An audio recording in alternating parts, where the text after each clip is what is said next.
Good afternoon to all of you. I am Wasim Khan. Today we discuss on battery and CMOS setup. सबसे पहले हम पढ़ेंगे battery और उसके types. उसके बाद जो बैटरी है उसको चार्ज कैसे करते हैं ये भी मैं बताऊंगा, थोड़ा और भी दूंगा, और फिर बैटरी रिप्लेसमेंट का भी ओवरव्यू दूंगा और इंट्रोडक्शन टू सीमॉस। सबसे पहले बैटरी। तो बैटरी एक डिवाइस है जो एक या एक से अधिक इलेक्ट्रोकेमिकल सेल्स से मिलकर बनी होती है with external connection for powering electrical devices जैसे कि flash light, mobile phones and electric cars. जब बैटरी सप्लाई करती है इलेक्ट्रिक पावर तो इसके जो पॉजिटिव टर्मिनल होते हैं वो कैथोड कहलाते हैं और निगेटिव टर्मिनल को हम एनोड कहते हैं। अलग तरीके से बैटरी एक डिवाइस है जो कन्वर्ट कर रही है केमिकल एनर्जी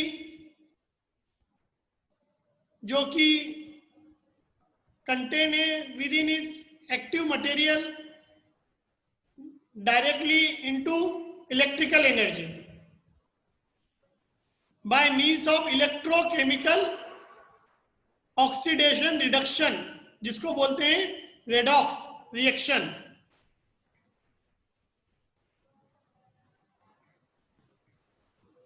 इस प्रकार का जो रिएक्शन है इन्वॉल्व होता है transfer of electrons from one material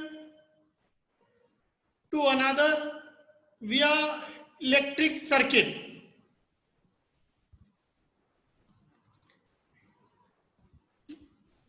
जब हम बैटरी के क्लासिफिकेशन में जाते हैं तो उससे पहले मैं आपको थोड़ा सा ये बताना चाहता हूं कि बैटरी जो चार्ज होती है उसमें तीन चीजों को हमें ध्यान रखना रहता है। बैटरी को चार्ज करने के लिए हम बैटरी चार्जर का यूज करते हैं। अब सपोज मान के चलिए कि आपकी बैटरी जो है 12 वोल्ट की है, तो बैटरी चार्जर को हम 12 वोल्ट पे सेट करेंगे और उसमें जो करंट सप्लाई करते हैं जनरली एम्पियर में वो 5 एम्पियर का होता है। लेकिन कितना एम्पियर या कितना करंट या कितना चार्ज के लिए ये डिसाइड करना है हमें, आपकी बैटरी कितनी डिस्चार्ज है। जनरली हम 5 एम्पियर का करंट प्रोवाइड करते हैं, लेकिन कितना करंट देना है ये बैटरी कितनी चार्ज है कितनी डिस्चार्ज है उसके अकॉर्डिंग हम एम्पियर सेट करते हैं। हम एम्पियर को 5 एम्पियर, 6 एम्पियर, 9 एम्पियर, 12 एम्पियर तक कर सकते हैं, लेकिन 12 एम्पियर से ज्यादा अगर हम करते हैं तो वो रेड जोन होता है 13 टू 15 एम्पियर करंट। एक चीज और नोटिस करना है कि हम एक साथ 4 बैटरी को चार्ज कर सकते हैं। अब सपोज मान के चलिए कि आपकी जो बैटरी है 12 वोल्ट की है, 4 बैटरी है तो 48 वोल्ट, तो हमारा जो बैटरी का चार्जर रहेगा उसको 48 वोल्ट पे हमें सेट करना रहता है। इसमें जनरली होता क्या है कि जो रेड वायर रहता है उसको हम पॉजिटिव पर कनेक्ट करते हैं और जो ब्लैक वायर रहता है उसको ग्राउंड पर कनेक्ट करते हैं। इसके बाद हम एमसीबी को ऑन कर देते हैं और जैसे ही एम्पियर का मीटर नीचे आ जाता है, मतलब 0 पर आ जाता है, इसका मतलब ये है कि आपकी बैटरी चार्ज हो चुकी है। अब इसको चेक कैसे करें, तो हाइड्रोमीटर की सहायता से हम बैटरी की ग्रेविटी चेक करते हैं। अगर बैटरी की जो ग्रेविटी है वो कम है, इसका मतलब आपकी बैटरी चार्ज नहीं हुई है। लेकिन आपकी बैटरी की जो ग्रेविटी है 1100, 1200, 1250 या 1300 है, इसका मतलब यह है कि आपकी बैटरी फुल चार्ज हो चुकी है। अगर हमें एक साथ 4 बैटरी को चार्ज करना है तो हम बैटरी को सीरीज में कनेक्ट करते हैं। अब सीरीज में कैसे कनेक्ट करेंगे? क्रमबद्ध तरीके से हम बैटरी को कैसे कनेक्ट करेंगे? हम माइनस को प्लस से कनेक्ट करते हैं, फिर हम जो वोल्ट है उसको सिलेक्ट करते हैं। जैसे 12 की जगह आप क्या कर देंगे, 2 बैटरी कनेक्ट करिए तो 24 वोल्ट, 3 बैटरी कनेक्ट करिए सीरीज में तो 36 वोल्ट सेट कर देंगे, 4 बैटरी कनेक्ट करिए तो 48 वोल्ट हम सेट कर देंगे बैटरी चार्जर में। लेकिन 4 बैटरी को हम अगर एक साथ कनेक्ट करना चाहते हैं तो ये पॉइंट बहुत इंपॉर्टेंट है कि उनको सीरीज में कनेक्ट करना है और माइनस को प्लस से कनेक्ट करना है। इसके बाद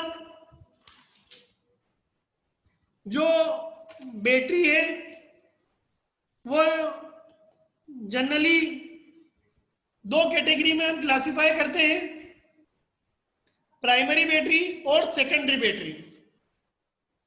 प्राइमरी बैटरी वो बैटरी है जिनको हम वापस से रिचार्ज नहीं कर सकते हैं, मतलब सिंगल यूज होता है इसमें, सिर्फ ये नॉन रिचार्जेबल होती है। इसमें जो सेल की रिएक्शन होती है वो इरिवर्सिबल होती हैं, चाहे आप उसको यूज करो या ना करो, मतलब खुद से ही स्वतः ही डिस्चार्ज हो जाती है। सेकेंडरी बैटरी क्या होती है? जिसको हम रिपीटेडली रिचार्ज करते हैं, रिपीटेशन होता है यूज के लिए। जो जनरली निकल कैडमियम बैटरी होती है, निकल मेटल हाइड्राइड बैटरी होती है, लिथियम आयन बैटरी होती है, लीड एसिड बैटरी होती है। प्राइमरी बैटरी जैसा कि मैंने आपको बताया है कि नॉन रिचार्जेबल होती है, सेल की रिएक्शन जो है उसमें रिवर्सिबल नहीं होती है, इरिवर्सिबल होती है, सेल डिस्चार्ज हो जाती है चाहे उसको यूज करो या ना करो।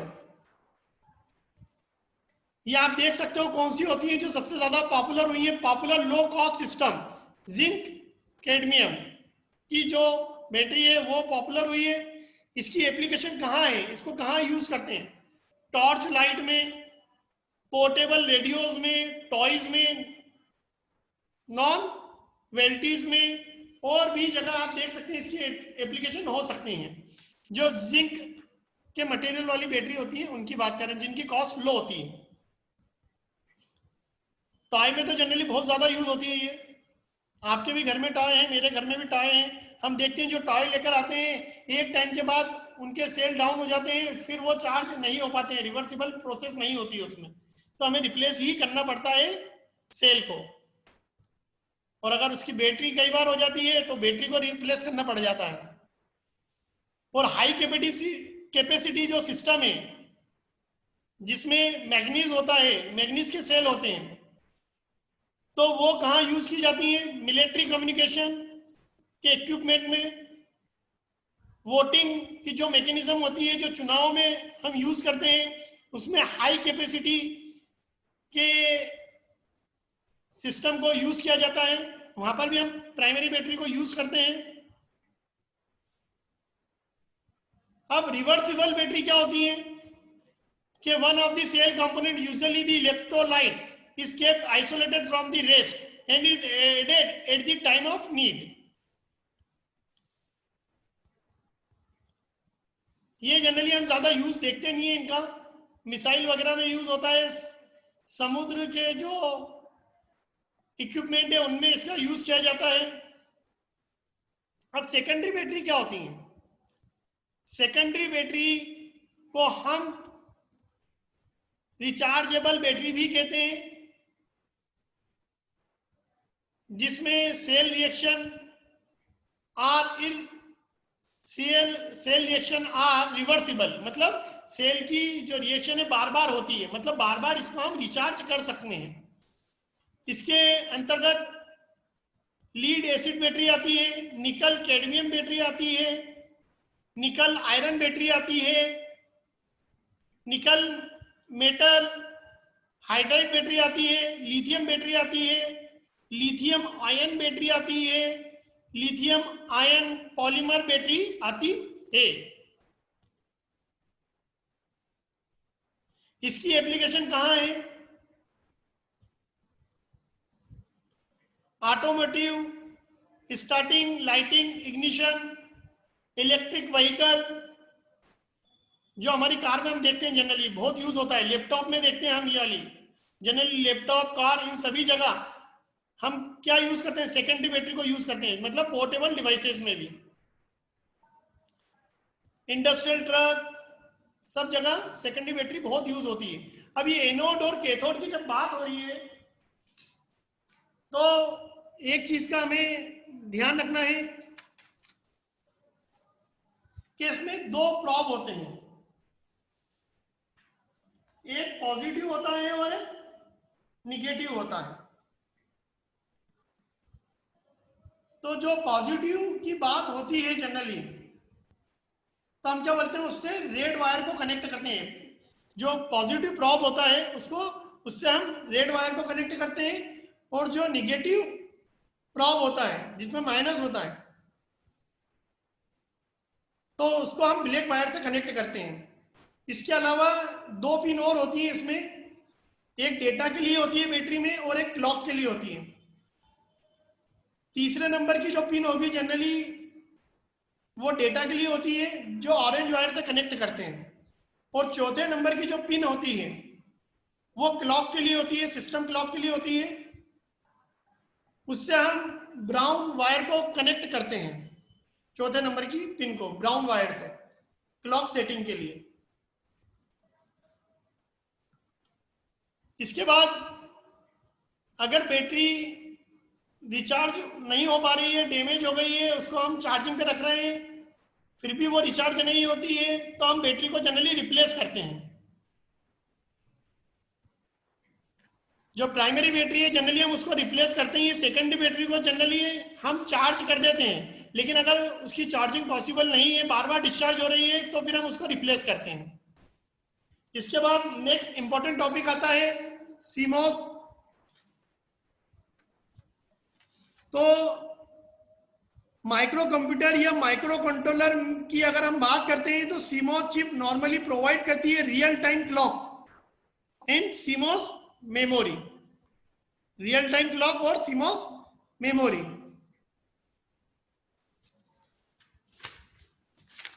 अगर हम सीमॉस को देखें तो उसका फुल फॉर्म होता है complementary metal oxide semiconductor.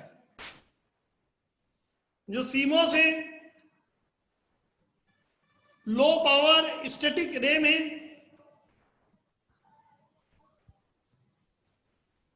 जो सिस्टम के पैरामीटर को होल्ड करके रखती है।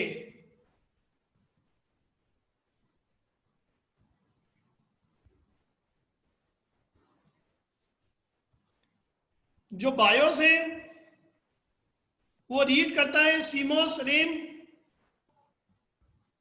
Into memory.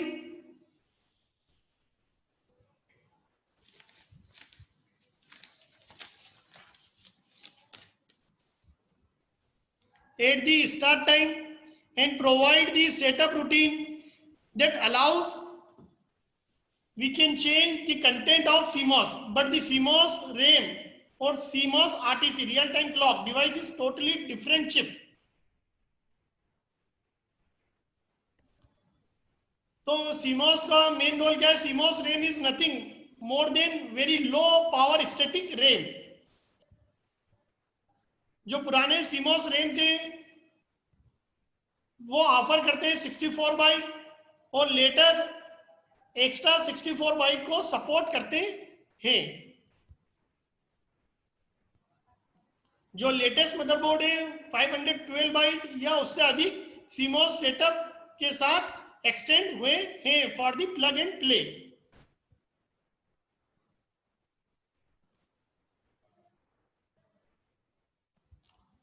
तो it is this CMOS battery backup that keeps the date, time and system parameter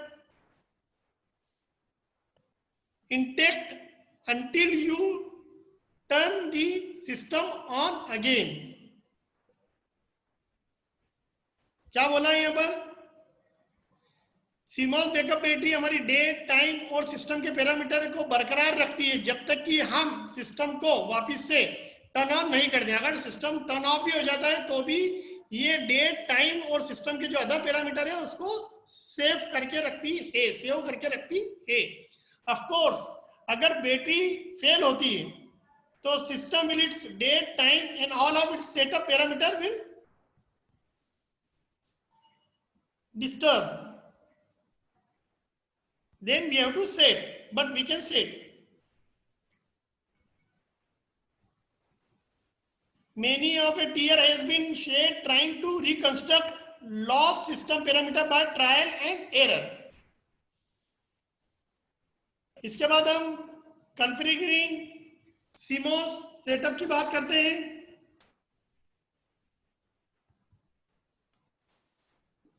तो जैसा कि हम जानते हैं CMOS data does not simply materialize out of the ether, it must be entered manually through a setup routine.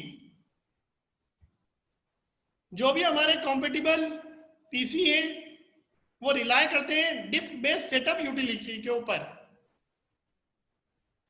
तो हमें जरूरत होती है to boot the computer from floppy disk containing the CMOS setup utility. सबसे बड़ी समस्या आती है कि setup disk is that floppy disk में fail and leave you without a setup disk, या you may lose the setup disk as the system changes ends or falls into disuse। अगर हम पता लगाएं तो देखेंगे कि setup disk be sure to make a backup copy of it as soon as possible. जो later model आए अलग अलग प्रोसेसर के, उन्होंने जो सेटअप डिस्क है उसको छोड़ दिया था, उसके ऊपर काम करना छोड़ दिया था।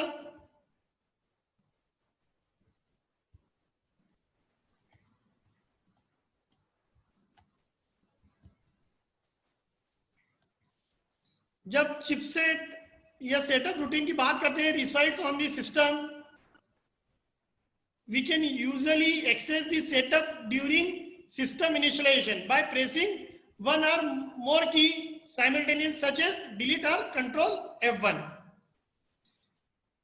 अब entering CMOS setup की बात करते हैं तो first trick in configuring your CMOS setup is to launch the setup utility in the first place। BIOS manufacturer are rarely consistent when it comes to accessing the setup utility। most cases में क्या होता है, you can only launch setup in the first few moments after the system boots, just after the memory test is finished, but before the operating system start to load। जो main point है note करने का, on the display we usually indicate the key or the key combination such as press F1 to enter setup।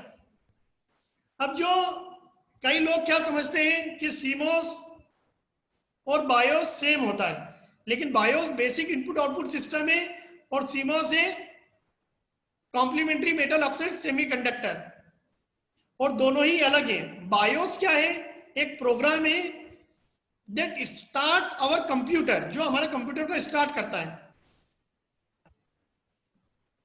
जबकि जो हमारा CMOS है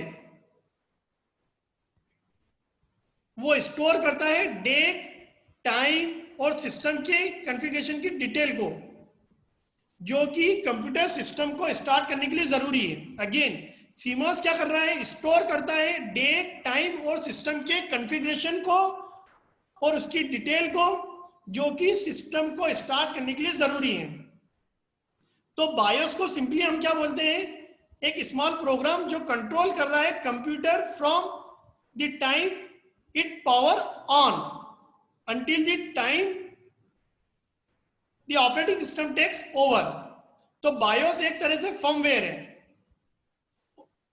and thus cannot store variable data। वो store करने का काम नहीं करता BIOS। स्टोर करने का काम कौन करता है, CMOS। तो BIOS को जनरली हम फर्मवेयर भी बोलते हैं या स्मॉल प्रोग्राम भी बोलते हैं। और CMOS क्या है, एक तरह से टाइप ऑफ मेमोरी टेक्नोलॉजी है। लेकिन बहुत से लोग जो CMOS मेमोरी टेक्नोलॉजी है उसकी जगह CMOS चिप भी बोलते हैं, that stores variable data for startup our computer. जो हमारा कंप्यूटर का बायोस होता है वो initialize and control component like floppy, hard drive, controller and computer hardware, clock, इनको कंट्रोल करने का काम करता है। बट दी स्पेसिफिक पैरामीटर जो रहते हैं स्टार्टिंग और इनिशियलाइजेशन कंपोनेंट वो स्टोर कहाँ होते हैं, CMOS में। तो CMOS को हम चिप भी बोल सकते हैं या टाइप ऑफ मेमोरी टेक्नोलॉजी भी बोल सकते हैं। और ये किसको स्टोर कर रहा है, CMOS डेट, टाइम और सिस्टम के कॉन्फ़िगरेशन को स्टोर करता है। तो थैंक यू वेरी मच। आज का लेक्चर में यही समाप्त करता हूं।